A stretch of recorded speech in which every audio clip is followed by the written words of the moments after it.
السلام علیکم ورحمۃ اللہ وبرکاتہ وبہ نستعین اما بعد۔ شعبان المعظم کا مہینہ شروع ہو چکا ہے اور آج شعبان المعظم کی 8 تاریخ ہے اور اسی مہینہ کے اندر ایک رات آنے والی ہے جسے ہم اور آپ شب برات کے نام سے جانتے ہیں۔ اب چونکہ اس رات کے متعلق لوگوں کے ذہنوں میں مختلف طرح کی باتیں چل رہی ہیں، بعض حضرات کا خیال یہ ہے کہ یہ جو شب برات ہے، یہ شب برات کی جو فضیلت ہے وہ شب قدر کی طرح ہے، یعنی جس طرح سے شب قدر کی جو فضیلت ہے اسی طرح سے شب برات کی فضیلت ہے۔ اور بعض لوگوں کا یہ خیال ہے، بعض لوگوں کا یہ کہنا ہے کہ شب برات کی کوئی فضیلت قرآن و حدیث سے ثابت نہیں ہے، بلکہ بعض لوگوں نے تو یہاں تک لکھا ہے کہ اس رات کے اندر جاگنا، عبادت کا خصوصی اہتمام کرنا اور اس رات کو فضیلت والی رات سمجھنا، یہ تمام کے تمام چیزیں بدعت ہے۔ اب یہ جو 2 طرح کی باتیں ہو گئی کہ بعض لوگوں نے تو اس کو شب قدر کے برابر کہہ دیا اور بعض لوگوں نے اس کو اتنا گرا دیا کہ بدعت تک لکھا ہے۔ اب مختلف طرح کی باتیں لوگوں کے ذہنوں میں چل رہی ہے، تو اس کے متعلق میں کچھ اہم باتیں آپ حضرات کے سامنے عرض کر دوں گا تاکہ یہ جو آپ کے ذہن میں مختلف طرح کے جو سوالات ہیں، مختلف طرح کے جو خلجان ہیں، یہ تمام کے تمام چیزیں دور ہو جائیں۔ سمجھیے کہ اس رات کے متعلق یہ کہنا کہ یہ جو رات ہے یعنی شب برات شب قدر کے برابر ہے، یہ تو بے بنیاد ہے، بے اصل ہے، اس کی کوئی حقیقت نہیں ہے۔ اور پھر دوسرا رخ یہ کہنا کہ اس رات کے اندر جگنا، اس رات کے اندر عبادت کرنا یہ بے بنیاد ہے، بے اصل ہے، بدعت ہے، یہ بھی غلط ہے۔ چونکہ اس رات کے متعلق جو ہے وہ 10 صحابہ کرام رضوان اللہ تعالی علیہم اجمعین سے احادیث مروی ہے جن میں اللہ کے رسول صلی اللہ تعالی علیہ وسلم نے اس رات کی فضیلت بیان فرمائی ہے۔ اگرچہ وہ احادیث جو ہے وہ سند کے اعتبار سے کمزور ہے، ضعیف ہے، لیکن فقہاء اور محدثین کا ایک رول ہے، ایک بنایا ہوا اصول ہے کہ اگر ایک حدیث سند کے اعتبار سے ضعیف ہو لیکن اس کی تائید بہت ساری حدیثوں سے ہو رہی ہو تو پھر اس حدیث پر عمل کیا جا سکتا ہے۔ تو اب چونکہ میں نے بتایا کہ اس رات کے متعلق 10 صحابہ کرام رضوان اللہ تعالی علیہم اجمعین سے احادیث مروی ہے جن کے اندر اس رات کی فضیلت کو بیان کیا گیا ہے۔ اسی طرح سے خیر القرون صحابہ کرام رضوان اللہ تعالی علیہم اجمعین کا زمانہ، تابعین کا زمانہ، تو ان کے زمانے سے بھی پتہ چلتا ہے کہ اس رات سے لوگوں نے فائدہ اٹھایا ہے۔ بہرحال تو یہ کہنا اس رات کے متعلق اس رات کی کوئی فضیلت نہیں ہے، بدعت ہے، اس رات کے اندر عبادت کرنا یہ بھی غلط ہے، اور یہ کہنا کہ اس رات کی جو فضیلت ہے وہ شب قدر کے برابر ہے یہ بھی غلط ہے۔ تو صحیح کیا ہے؟ صحیح یہ ہے کہ اس رات کی فضیلت ہے، اس رات کے اندر جو ہے عبادتوں کا اہتمام کرنا چاہیے، جس قدر ہو سکے آپ سے قرآن کریم کی تلاوت کرے، نفلوں کا اہتمام کرے۔ اب سمجھیے سب سے اہم بات کہ اس رات کے اندر کون سی عبادت کرنی چاہیے۔ کیا اس رات کے اندر صلاۃ التسبیح پڑھنی چاہیے، نفل نماز پڑھنی چاہیے، قرآن کریم کی تلاوت کرنی چاہیے، کون سی خاص عبادت اللہ کے رسول صلی اللہ علیہ وسلم سے منقول ہے؟ تو آپ خوب سمجھ لیجئے کہ اس رات کی فضیلت تو ثابت ہے لیکن اس رات کے اندر کوئی خاص عبادت اللہ کے رسول صلی اللہ علیہ وسلم سے منقول نہیں ہے۔ تو ہم کیا کریں گے؟ کون سی عبادت کریں گے؟ تو جتنا آپ سے ہو سکے نفلوں کا اہتمام کریں، قرآن کریم کی تلاوت کرے، صلاۃ التسبیح پڑھے، جو بھی آپ سے ہو سکے وہ آپ پڑھے، نہ اس رات کے اندر اپنے اوپر لازم کر لینا ہے کسی عبادت کو، اور نہ ہی یوں سمجھنا ہے کہ اللہ کے رسول صلی اللہ تعالیٰ علیہ وسلم سے فلاں عبادت منقول ہے۔ کوئی عبادت جو ہے اس رات میں خصوصی طور سے کرنا اللہ کے رسول صلی اللہ تعالیٰ علیہ وسلم سے منقول نہیں ہے۔ اب آئیے ذرا ہم اس طرف دیکھتے ہیں کہ ہمارے یہاں جو ہے دن کے اندر یعنی 14ویں شعبان کو حلوہ بنانے کا بڑا زور شور سے رواج چلا ہوا ہے۔ خوب سمجھ لیجئے کہ اس کی بھی کوئی حقیقت نہیں ہے، دین و شریعت سے اس کا دور دور کا کوئی واسطہ نہیں، کوئی تعلق نہیں ہے۔ اسی وجہ سے علماء کرام نے لکھا ہے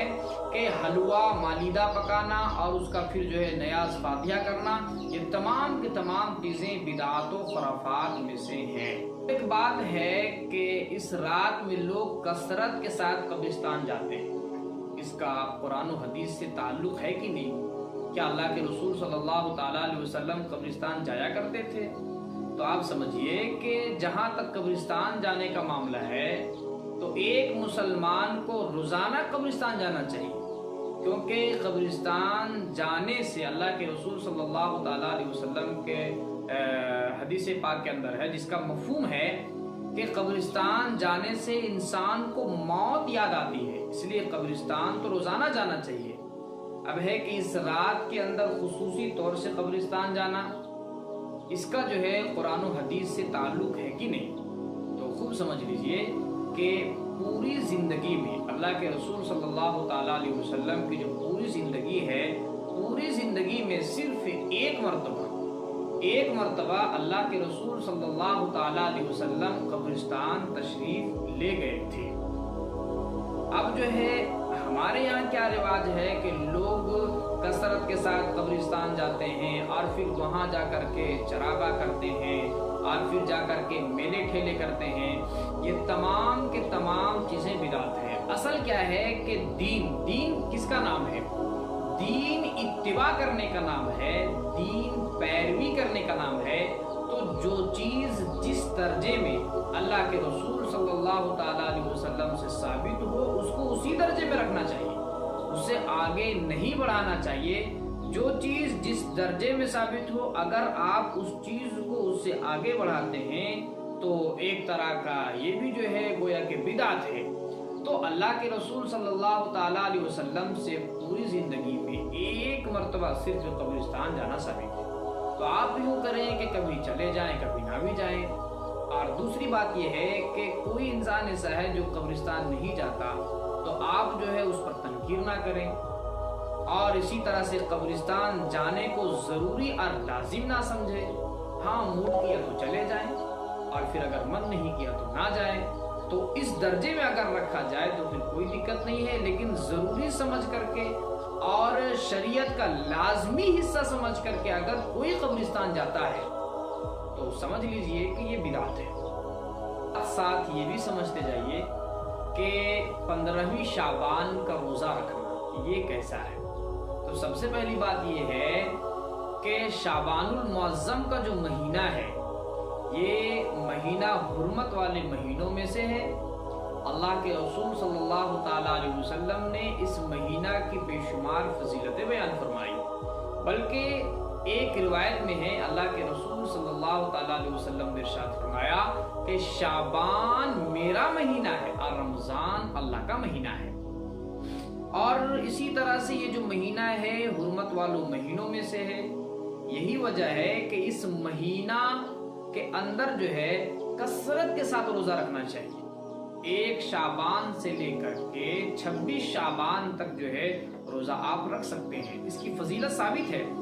27، 28، 29 یہ جو 3 دن ہے، یہ ان 3 دنوں میں اللہ کے رسول صلی اللہ تعالیٰ علیہ وسلم نے روزہ رکھنے سے منع فرمایا ہے، کیونکہ اس کے فوراً بعد رمضان المبارک کا مقدس مہینہ شروع ہونے والا ہے، اس لیے پہلے سے بالکل تیار رہنا چاہیے۔ تو یہ تو پتہ چلا کہ شعبان فضیلت والے مہینوں میں سے ہے، اس مہینہ کے اندر روزہ کثرت کے ساتھ رکھنا چاہیے، لیکن بات یہ ہے کہ خصوصاً 15ویں شعبان کا روزہ رکھنا یہ کیسا ہے خصوصاً؟ تو اس کے متعلق سمجھیے کہ صرف ایک روایت ملتی ہے جس کے اندر اس خاص کر کے 15ویں شعبان کے روزے رکھنے کی فضیلت ثابت ہے، لیکن یہ جو روایت ہے یہ بھی روایت سند کے اعتبار سے کمزور ہے، اس لیے بعض علماء نے کہا کہ خصوصاً 15ویں شعبان کا روزہ رکھنا یہ سنت نہیں ہے اور مستحب بھی اس کو قرار نہیں دیا جا سکتا ہے۔ بعض علماء نے کہا ہاں اگر کوئی اس نیت سے رکھ لے کہ چونکہ شعبان المعظم کا مہینہ چل رہا ہے، یا اس نیت سے کہ چونکہ 15ویں جو شعبان ہے ایام 20 میں سے ہے، اللہ کے رسول صلی اللہ تعالیٰ علیہ وسلم ہر مہینے کے اندر 13، 14، 15 کو روزہ رکھا کرتے تھے، تو اگر اس نیت سے کوئی رکھے کہ ایام 20 کا روزہ ہے تو پھر صحیح ہے، باعث اجر و ثواب ہے، یا اسی طریقہ سے اس نیت سے کہ شعبان المعظم کا مہینہ چل رہا ہے، لیکن خصوصاً سنت سمجھ کر کے رکھنا اور یہ سمجھنا کہ 15ویں شعبان کی جو ہے ایک الگ سی فضیلت ہے، جو پورے شعبان المعظم کا جو مہینہ ہے ان مہینوں کے اندر 15ویں شعبان کو الگ سے جو ہے اس کو فضیلت سمجھنا، یا اسی طریقہ سے 15ویں شعبان کے روزے رکھنے کو لازم سمجھ لینا، ضروری سمجھ لینا، یہ تمام کے تمام چیزیں بدعت ہے۔ اب اس صورت میں کیا ہوگا کہ روزہ رکھنے سے لازم اور ضروری سمجھ کر کے اگر کوئی روزہ رکھتا ہے تو پھر یہ سنت نہیں بلکہ بدعت بن جائے گا، کیونکہ میں نے عرض کیا تھا